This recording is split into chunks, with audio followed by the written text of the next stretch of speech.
The scenes in SOLIDWORKS are kept and managed in the Scenes, Lights, and Cameras area of the Display Manager. You can see they're stored here with a background color and an environment.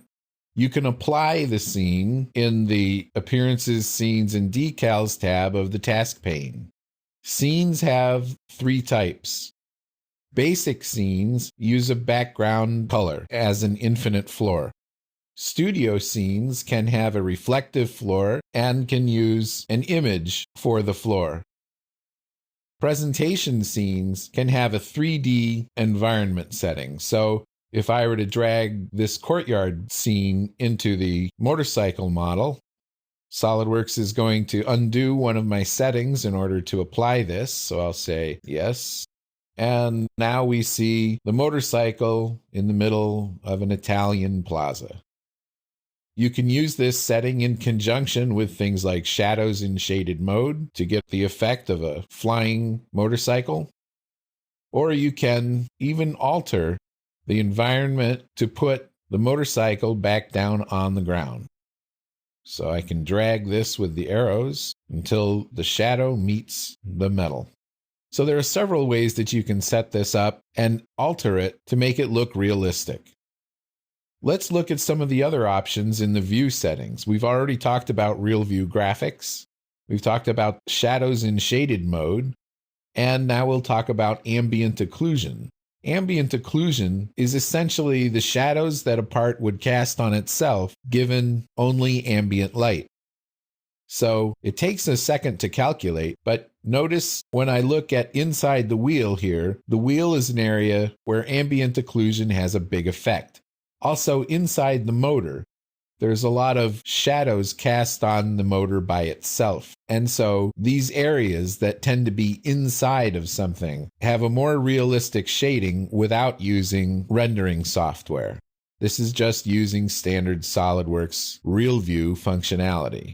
I will warn you that it takes a pretty hefty graphics card in order to make ambient occlusion useful to work with. I've got a $1,000 graphics card in here, and on a model like this, it still hesitates a couple of seconds after you rotate the model and drop it in order to reapply the shading. If we turn off the shaded with edges, this assembly will look a little more realistic, a little less cartoonish, and this is as good as you can get it without using rendering software. The worst part about this right now is the tire treads applied to the tires and the shiny texture on the leather seat. A seat that shiny, you'd probably slide off of pretty quickly. Another setting that helps make things look realistic is perspective. Let's turn perspective on. And the first thing that you notice is that perspective often hinders what's going on with the rest of the display in the model. You see that our 3D scene environment here is thrown very much out of whack. Also, editing sketches and dimensions with perspective turned on can be tricky. Let's use another background scene in order to make this look a little bit better. We'll just grab a reflective floor background. Perspective is controlled in more detail through the View menu, and Display is where it's turned on, but Modify is where it is altered. This is one of the few commands where you edit it from a different place than where you create it. So the default setting is that the observer position is 3 object lengths from the object. What that means is if a motorcycle is roughly 10 feet long, then right now the perspective is as though we are standing 30 feet from the object. And if we look at it from the front, this is the way it would look. If you want to exaggerate that perspective, then you can set the observer position to be much closer. For example, 0.5. If you were standing only 4 feet away from the motorcycle, then the front wheel would look much bigger. The perspective is much greater when you're closer to the model. You swing it around so the back wheel is near you. Notice that this makes the model just look a little bit better. And you should also be aware that CAD users get very used to working on 3D models without any perspective. But other types of people, in particular artists, tend to get very offended when looking at a picture without perspective. They just don't relate to it in the same way that an engineer would relate to it. So if you're going to create a presentation type image for other people to look at, it's the best idea to apply some sort of perspective. The settings that I have been using during the course of this course are found in Tools Options, Colors. And you can set up that you are overriding the document scene background with a system property. So I would like to set up a plain background that uses the viewport background color, which I've assigned to white, for every document. For my purposes, creating videos and whatnot, having consistency from one document to the next is important.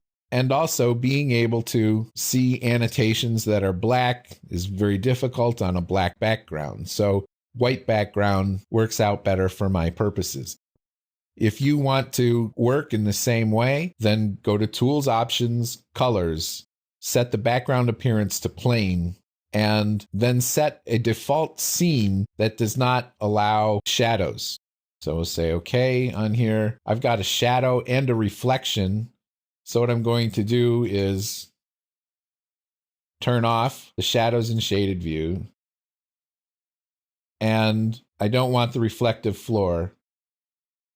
If you set the default scene to a basic scene and you're still getting reflections on the floor, you can take a look at editing the scene by right-clicking on the environment and click Edit Scene.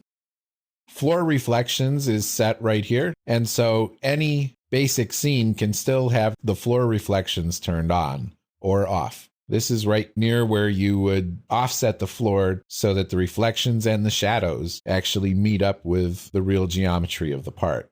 I find the reflections and shadows to be very distracting, and so I turn them off while I'm really working.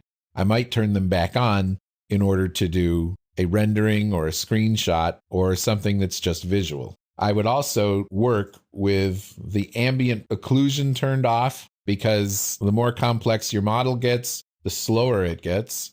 And I also work with perspective turned off, because sketches and dimensions just don't work with that. I typically work with shaded with edges so that I can see the differences between faces that are split or various split edges within the part. We'll come back in the next lesson and talk about lights.